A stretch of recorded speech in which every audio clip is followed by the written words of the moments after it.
The crystalline dust of Proxima Centauri V crunched beneath Marcus Evanston's boots as he descended deeper into the alien ruin. Shafts of purple light pierced through cracks in the ceiling, illuminating symbols etched into walls that hadn't been touched by human hands until now. His breath fogged inside his helmet, unnecessary in the breathable atmosphere, but a precaution he insisted upon after what happened on Kepler 186f. Dr. Evanston, I'm picking up unusual energy readings about 20 meters ahead.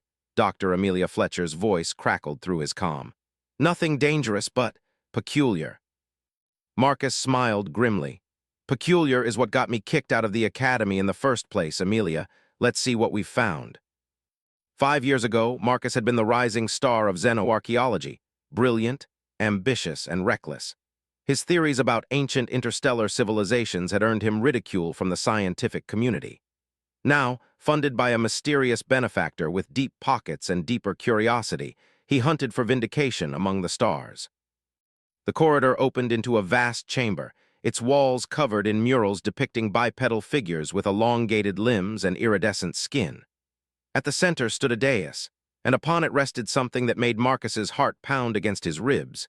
A helmet, if it could be called that, crafted from a material that seemed to absorb and reflect light simultaneously. Marcus, whatever you're looking at is causing electromagnetic fluctuations off the charts, Amelia warned.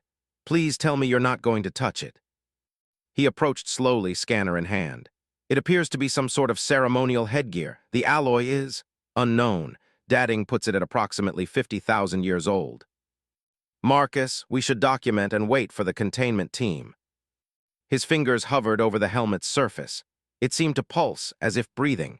The etchings matched those in the corridor, a language no human had ever decoded. There's something written here, he murmured, tracing the symbols. The crown of the void becomes the crown of flesh. The outsider shall lead when darkness returns. Marcus, don't. But he had already lifted the helmet, feeling its surprising lightness. It hummed against his palms, vibrating with potential energy. Every instinct told him to put it down, to follow protocol. Yet something deeper pulled at him, the same intuition that had guided his controversial research. Sometimes, he whispered, you have to take a leap of faith. As he placed the helmet on his head, the world exploded into color and sound. Ancient voices filled his mind, speaking in languages both familiar and alien. His vision swam with star maps and battle plans, with faces of creatures he'd never seen. The last thing he heard was Amelia screaming his name before darkness claimed him. When Marcus awoke, the helmet was fused to his skull, pulsing with blue light that traced the neural pathways of his brain. He wasn't in the ruins anymore. He lay on a bed of some gelatinous material that conformed perfectly to his body. Around him stood tall, slender beings with opalescent skin and four-fingered hands. Their eyes, three per face, arranged in a triangle, regarded him with what seemed like reverence. One stepped forward, placing a hand over its chest. The sovereign has awakened, it said in perfect English, though its mouth didn't move. The prophecy is fulfilled. Marcus tried to sit up, discovering his clothes had been replaced with flowing robes of a material similar to the helmet. Who are you? Where am I? I am Talair, High Priest of the Veshkari, and you, Sovereign, are home. The alien gestured to others who knelt in unison. The Helm of Ascension has chosen you, as was foretold. You will lead us against the coming darkness. Marcus touched the helmet, now impossibly merged with his skin. I don't understand. You will, Talair promised. The memories will come. The knowledge of 1,000 generations awaits within the helm. You are no longer just human, Sovereign. You are the salvation of the Veshkari. As Marcus looked around at the alien faces bowed before him, he realized his quest for vindication had led him somewhere far beyond discovery.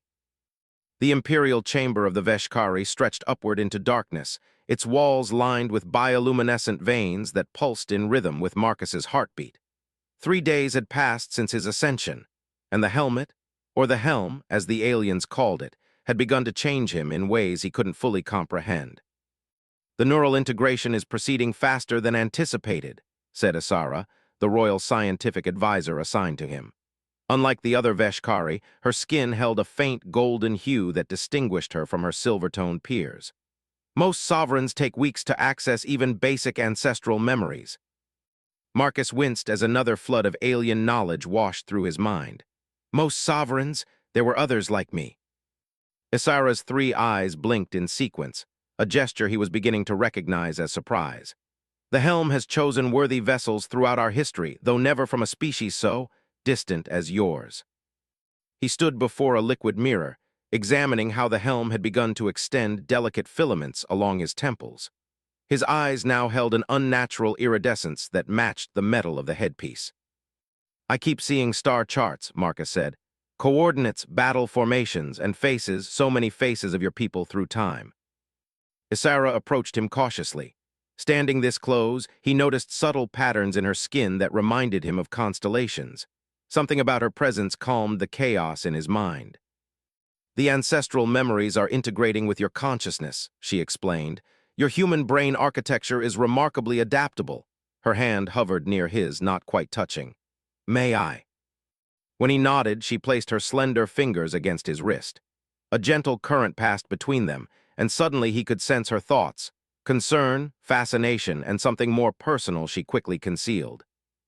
Telepathic ability already? She whispered, withdrawing her hand. Extraordinary. Before Marcus could respond, the chamber doors parted to admit Talair and the Council of Elders. The 12 ancient Veshkari glided across the floor in synchronized movement. The sovereign must address the people, Talair announced. Unrest grows among the military faction. Commander Thaxis questions the prophecy.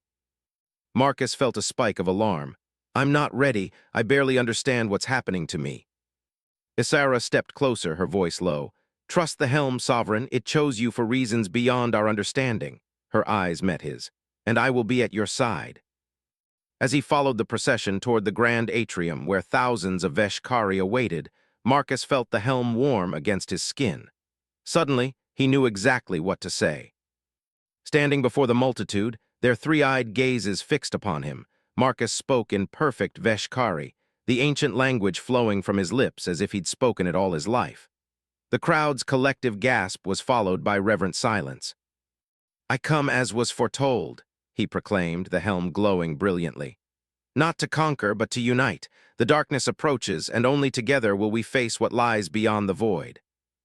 Later, as night fell across the crystalline spires of the Veshkari capital, Marcus found Isara waiting in his chambers. Her expression was troubled. You've made an impression, she said, but Commander Thaxis is gathering support. He will challenge you. Marcus removed his ceremonial robes, revealing the places where the helm's influence had begun to alter his physiology. Luminous patterns traced his spine and shoulders. Then I'll face his challenge, Marcus replied, surprised by his own confidence. Isara, I need you to tell me everything about your people, about this prophecy, no more half-truths.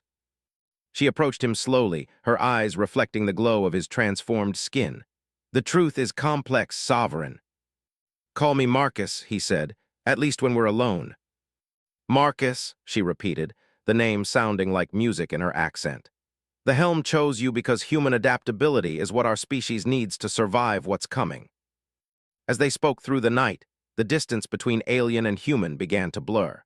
When her fingers brushed his transformed skin, sending visions of Veshkari history flooding through his consciousness, Marcus realized that the helm hadn't just given him leadership of an alien race. It had given him a new home among the stars.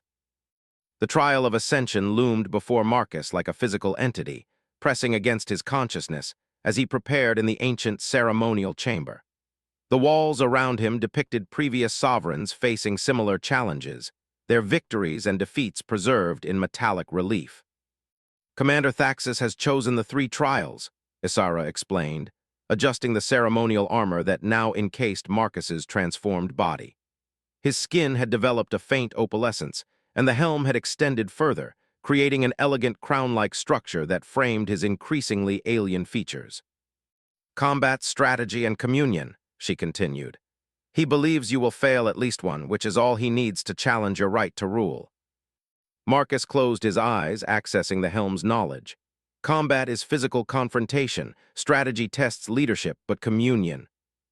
Communion requires you to connect with the collective consciousness of our people, Isara said softly. Her fingers lingered on his armored shoulder.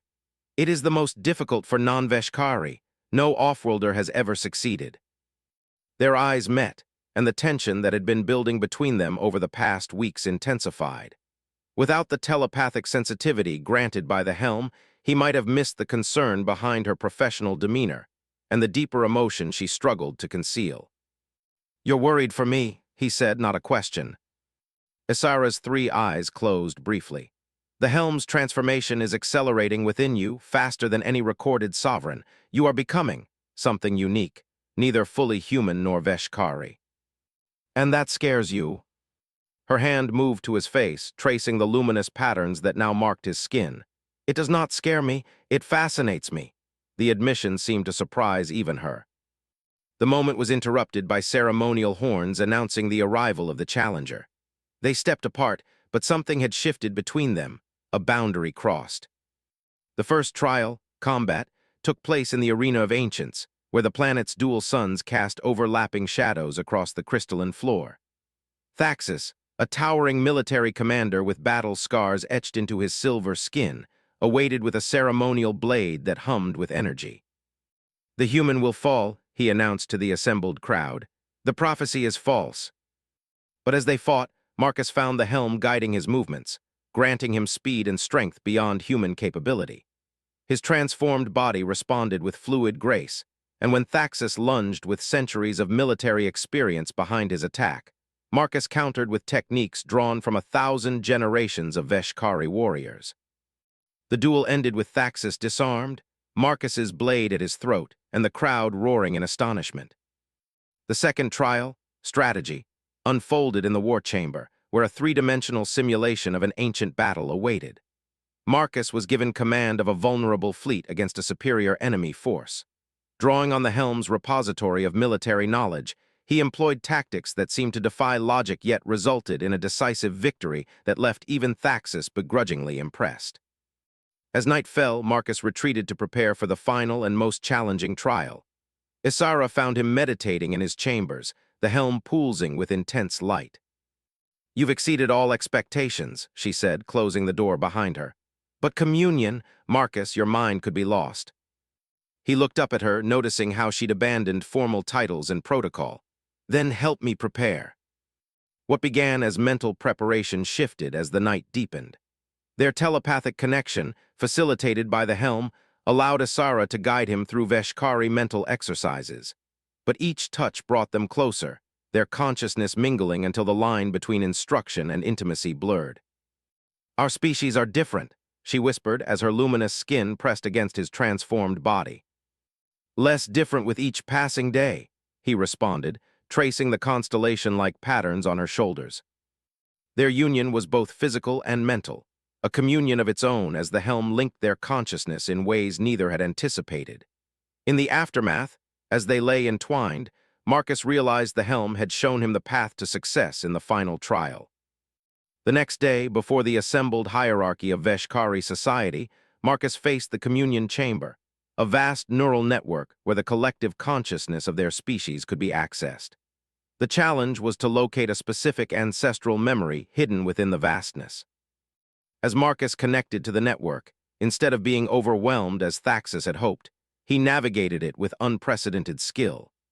The previous night's intimate connection with Isara had shown him how to approach the Veshkari consciousness not as an invader, but as a participant.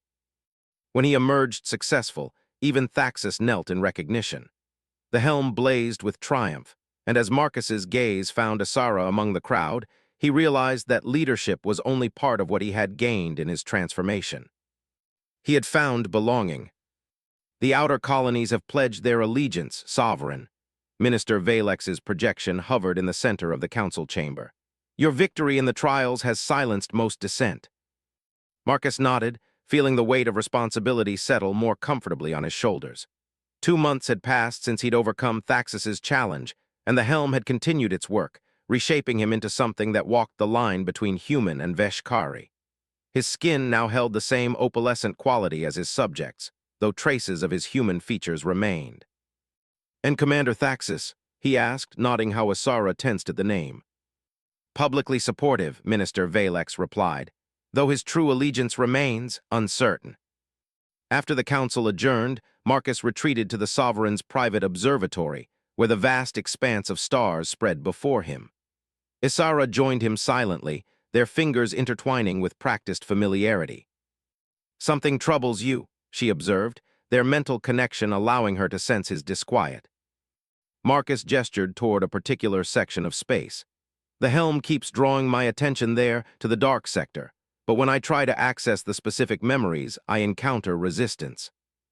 Isara's expression grew concerned. "That sector has been restricted in our archives for generations. Even I don't have clearance." "Someone is hiding something," Marcus murmured, "and I think it's connected to the darkness mentioned in the prophecy." Later that night, as Isara slept beside him, Marcus attempted to delve deeper into the helm's restricted memories. The resulting psychic backlash sent him into convulsions, waking Isara, who stabilized him with her own telepathic abilities. "Someone has tampered with the helm," she gasped, her three eyes wide with shock. "Placed barriers within it." "Impossible," Marcus grunted through the pain. "The helm is impenetrable." "Not to a previous sovereign," she whispered, "or someone with access to their genetic material." The revelation set them on a dangerous path. Using Isara's scientific expertise and Marcus's growing power, they began a covert investigation. Deep in the genetic archives, they discovered records had been altered. Previous sovereigns' remains had been accessed by members of Thaxus's military faction. But as they dug deeper, the conspiracy proved more complex than a simple power grab. Ancient communication logs revealed correspondence with an unknown entity from the dark sector, exchanges dating back centuries. "They've been planning this for generations," Marcus realized. "Not just Thaxus, someone has been manipulating the Veshkari from within." Their investigation led them to a hidden laboratory beneath the capital, where they discovered the horrifying truth.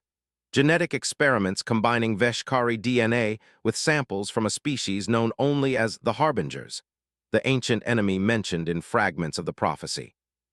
"They're trying to create hybrids," Isara whispered, examining the data, "preparing for some kind of integration." Before they could process this revelation, the lab's security systems activated. They found themselves surrounded by Thaxus and his elite guard, along with High Priest Talair, whose presence struck Marcus as the deepest betrayal. "The helm was meant to prepare us," Talair said calmly. "Not to fight the Harbingers, but to join them. Their power is inevitable. We merely seek favorable terms of surrender." "By creating abominations," Isara challenged, her body tensed for battle. "By evolving," Thaxus countered. "The Harbingers will cleanse this galaxy. Only the worthy will survive as part of their collective." Marcus felt the helm pulse with ancient rage. "You've betrayed everything the Veshkari stand for." "We've ensured our survival," Talair replied, "something your human sentiment wouldn't allow." The confrontation erupted into violence. Using the helm's power, Marcus protected Isara as they fought their way out, but not before downloading evidence of the conspiracy. They fled to the loyal outer colonies, where Marcus used his connection to the collective consciousness to reveal the truth to all Veshkari simultaneously. Civil war erupted among the stars, with Marcus and Isara leading the resistance against Thaxus and his collaborators. But as they prepared for the final confrontation, the helm revealed its most terrifying secret.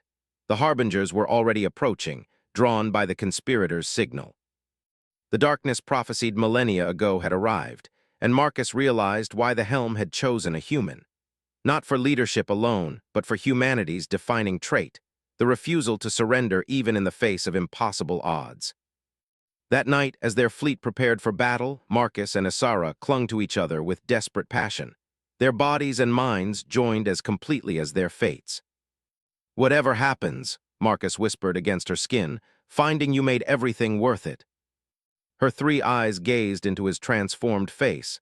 "You were never just our sovereign," she replied. "You became our salvation." The Harbinger vessel eclipsed the primary star of the Veshkari home system, its biomechanical structure consuming light rather than reflecting it. Against this darkness, the combined fleet of the loyal Veshkari seemed insignificant, sparks against an infinite void. In the command chamber of the flagship, Marcus stood before a holographic display of the battlefield, the helm pulsing with increasing urgency. Around him, Veshkari officers awaited his command, while Isara worked frantically at a console, analyzing the enemy's defenses.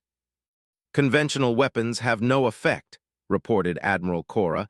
Thaxus's former second-in-command who had defected to Marcus's side. Their shields absorb energy attacks, and their hull regenerates from physical damage. Marcus closed his eyes, allowing the helm to guide him through ancestral memories. Finally, he accessed what had been hidden, the true purpose of the helm and the real nature of the prophecy. The previous sovereigns knew this day would come, he said, opening eyes that now glowed with the same intensity as the helm. They created the helm not just as a leadership tool, but as a weapon. Isara looked up sharply. A weapon against that? She gestured toward the massive Harbinger ship. Not against their technology, Marcus explained, the knowledge unfurling within him. Against their consciousness. The Harbingers are a hive mind, the ship itself is alive, an extension of their collective will. He turned to face the assembled leaders. The traitors believed submission was the only way to survive. They were wrong. The helm was designed to disrupt the Harbinger collective, to create psychic feedback that could destroy their unity. How, Admiral Cora demanded. It requires a complete neural bond, Marcus said quietly. A fusion of the sovereign with the helm's full power. Isara moved to his side, instant understanding in her eyes. You would cease to exist as an individual consciousness, she whispered. Your mind would become the conduit. The gravity of his decision settled over the chamber. This was why the helm had chosen a human. Their neural plasticity and individualistic nature made them the perfect counter to the Harbinger collective. Prepare the fleet to engage, Marcus ordered. We need to get me close enough to their central neural node. As the Veshkari forces mobilized, Marcus and Isara retreated to prepare for the final phase. In their private chamber, he held her close, both aware that this would be their last moment together. There must be another way, Isara pleaded, her hands tracing the patterns on his skin where human and Veshkari physiologies had merged. The helm shows only this path, he replied softly. But it also shows the future it will create, a future where your people survive, where the Harbingers are driven back. Their final union was both farewell and affirmation, their bodies and minds joining completely through the helm's power. In those moments of perfect connection, Isara understood the entirety of Marcus's journey, from disgraced scientist to alien king, from lonely explorer to her beloved. I will carry you within me, she promised as they separated. Our connection will remain even after your consciousness joins the helm. The battle unfolded with desperate intensity. The loyal Veshkari fleet created a corridor through the Harbinger defenses, sacrificing ships to clear a path for Marcus's shuttle. Thaxus and the remaining traitors attempted to intercept, but Admiral Cora's forces held them back. As they approached the massive Harbinger vessel, Marcus prepared for the final transformation. The helm began to extend throughout his body, its metallic essence flowing through his veins, replacing blood with luminous energy. The shuttle is in position, the pilot announced. We cannot survive here long, Sovereign. Marcus turned to Isara one last time. Lead them forward, he said simply. Remember that we proved them wrong. Different species can understand each other, care for each other. I will remember, she promised, pressing her forehead to his. Always. With that final touch, Marcus stepped into the airlock. As the outer door opened, exposing him to the void, the helm's transformation accelerated. His physical form became incandescent, a being of pure energy tethered to the last remnants of his human consciousness. He propelled himself toward the Harbinger vessel, a comet of light against the darkness. Upon contact with the ship's biomechanical surface, he began to sink into it, the helm guiding him toward the central neural cluster. Within the Harbinger collective, Marcus confronted an ancient consciousness, a predator that had consumed countless civilizations. It recognized the helm's energy signature and recoiled in what might have been fear. You were predicted, the collective communicated, an anomaly, a resistance. Marcus's consciousness, rapidly dissolving into the helm's power, responded with the entirety of his human experience. Love and loss, courage and fear. The connection he'd formed with Isara and the Veshkari. The complexity of individual existence flooded into the uniform collective like a virus, creating cascading disruptions. The Harbinger vessel convulsed as its hive mind fractured, unable to process the contradiction of individuality within unity. Energy surged through its structure, systems failing as the collective consciousness that controlled them disintegrated. From the Veshkari flagship, Isara watched as the massive enemy vessel began to collapse in on itself, becoming a singularity of light that briefly outshone the system's star before imploding. The psychic shockwave struck every Veshkari simultaneously, grief mingled with triumph, and the unmistakable echo of Marcus's consciousness, now transformed into something that existed beyond physical form.